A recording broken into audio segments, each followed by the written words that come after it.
नमस्कार। आओ सुनाओ में आपका स्वागत है। आज की कहानी है धर्मवीर भारती की अंधा युग। युद्ध के मैदान की दूर की गड़गड़ाहट, हवा की चीख, घोड़ों की हिनहिनाहट धीरे धीरे कम होती हुई एक अजीब सी खामोशी, फिर धीमी होती हुई सिसकियों की आवाज के साथ युद्ध समाप्त हो चुका था। लेकिन मैदान की खामोशी में भी एक चीख दबी हुई थी। ये चीख थी उन लोगों की जिन्होंने अपना सब कुछ खो दिया था। ये चीख थी एक ऐसे युग की जो अंधकार में डूब रहा था। अश्वत्थामा अपने पिता के वध का बदला लेने के लिए पांडवों के शिविर में प्रवेश कर चुका था। उसके मन में केवल एक ही विचार था, विनाश। उसे लगा कि वो न्याय कर रहा है, लेकिन वास्तव में वो अंधा हो चुका था। उसने उन निर्दोषों को भी नहीं बख्शा जो सोते हुए थे।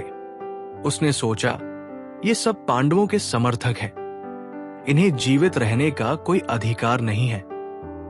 उसके हाथों से खून बह रहा था, लेकिन उसे कोई पछतावा नहीं था। उसे लगा कि उसने अपना बदला ले लिया है। कृतवर्मा ने अश्वत्थामा के इस कृत्य को देखा और उसे रोकने की कोशिश की, लेकिन अश्वत्थामा ने उसकी बात नहीं सुनी। कृतवर्मा को लगा कि वो एक दानव के साथ खड़ा है, एक ऐसा दानव जो मानवता की सभी सीमाओं को पार कर चुका है। गांधारी अपने 100 पुत्रों को खो चुकी थी।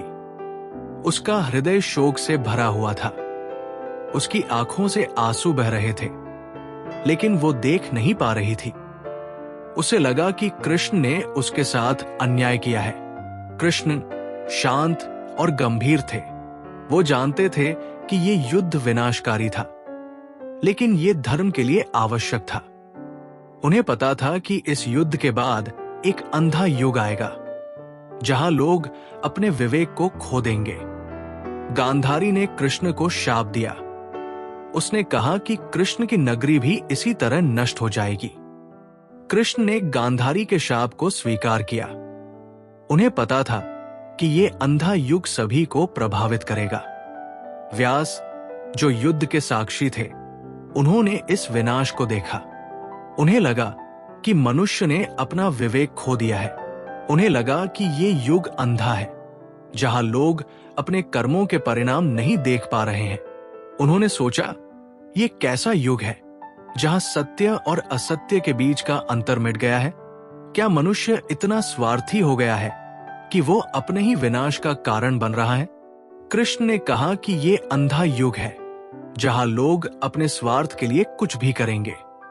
लेकिन उन्होंने ये भी कहा कि इस अंधकार में भी आशा की एक किरण है। मनुष्य के पास अभी भी धर्म का मार्ग चुनने का विकल्प है। अश्वत्थामा अपने कृत्य के बाद अकेला और निराश था। उसे लगा कि उसने सब कुछ खो दिया है। उसे लगा कि वो एक शापित जीवन जी रहा है। उसने सोचा, मैंने अपने क्रोध में सब कुछ नष्ट कर दिया। अब मैं कहाँ जाऊं? कौन मुझे क्षमा करेगा? युधिष्ठिर, जो धर्मराज थे, उन्होंने इस विनाश को देखा। उन्हें लगा कि उन्होंने युद्ध जीतकर भी सब कुछ खो दिया है। उन्हें लगा कि यह विजय एक खोखली विजय है। भीम, जो बलशाली थे, उन्हें भी इस विनाश से पीड़ा हुई। उन्हें लगा कि उन्होंने क्रोध में बहुत कुछ खो दिया है। अर्जुन, जो धनुर्धर थे, उन्हें लगा कि उन्होंने अपने प्रियजनों को खो दिया है। उन्हें लगा कि युद्ध ने उन्हें अकेला कर दिया है। नकुल और सहदेव, जो युवा थे, उन्हें लगा कि उन्होंने अपना बचपन खो दिया है। उन्हें लगा कि युद्ध ने उन्हें जल्दी बूढ़ा कर दिया है। द्रौपदी, जो अपमानित हुई थी, उसे लगा कि उसने अपना सम्मान खो दिया है। उसे लगा कि युद्ध ने उसे तोड़ दिया है। युधिष्ठिर ने सोचा, क्या ये धर्म है? क्या ये न्याय है? मैंने अपने ही लोगों को खो दिया। भीम ने सोचा, मेरी शक्ति ने केवल विनाश किया। क्या मैं केवल विनाश के लिए बना हूं? अर्जुन ने सोचा, मेरे तीर, मेरी धनुष सब व्यर्थ हो गए। मैंने अपने प्रियजनों को नहीं बचा सका। नकुल और सहदेव ने सोचा, हमारा बचपन, हमारी आशाएं, सब कुछ इस युद्ध ने छीन लिया। द्रौपदी ने सोचा, मेरा सम्मान, मेरी गरिमा, सब कुछ नष्ट हो गया। मैं अब क्या हूं? युद्ध के मैदान में हर तरफ निराशा और शोक का माहौल था। हर कोई अपने अपने नुकसानों से जूझ रहा था। युधिष्ठिर, जो हमेशा धर्म का पालन करते थे, उन्हें भी यह समझ नहीं आ रहा था कि यह सब क्यों हुआ। उन्हें लगा कि उन्होंने अपने सिद्धांतों के लिए बहुत बड़ी कीमत चुकाई है। भीम, जो अपनी शक्ति के लिए जाने जाते थे, उन्हें अपनी शक्ति पर पछतावा हो रहा था। उन्हें लग रहा था कि उनकी शक्ति ने केवल विनाश किया है। अर्जुन, जो अपने धनुष के लिए जाने जाते थे, उन्हें लग रहा था कि उनके तीर अपने प्रियजनों को बचाने में नाकाम रहे। नकुल और सहदेव, जो हमेशा साथ रहते थे, उन्हें लग रहा था कि उन्होंने अपना बचपन और अपनी मासूमियत खो दी है। द्रौपदी, जो हमेशा अपनी गरिमा के लिए जानी जाती थी, उन्हें लग रहा था कि उन्होंने अपना सम्मान खो दिया है। हर तरफ सिसकियों की आवाजें आ रही थी। हर कोई अपने अपने दर्द से जूझ रहा था। लेकिन इस अंधेरे में भी एक हल्की सी उम्मीद की किरण थी। कृष्ण ने कहा था कि ये अंधा युग है, लेकिन आशा की एक किरण हमेशा रहती है। मनुष्य के पास अभी भी धर्म का मार्ग चुनने का विकल्प है। उन्हें यह भी पता था कि इस अंधकार के बाद एक नया सवेरा होगा।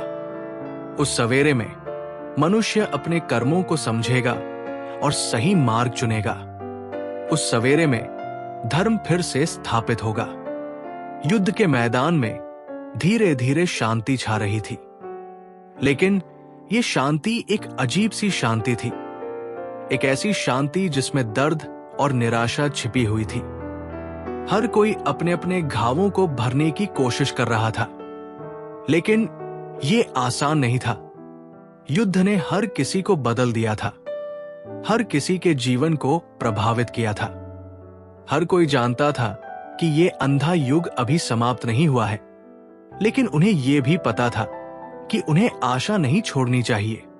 उन्हें विश्वास था कि एक दिन यह अंधकार समाप्त होगा और एक नया सवेरा आएगा। कहानी कैसी लगी कमेंट्स करके जरूर बताएं।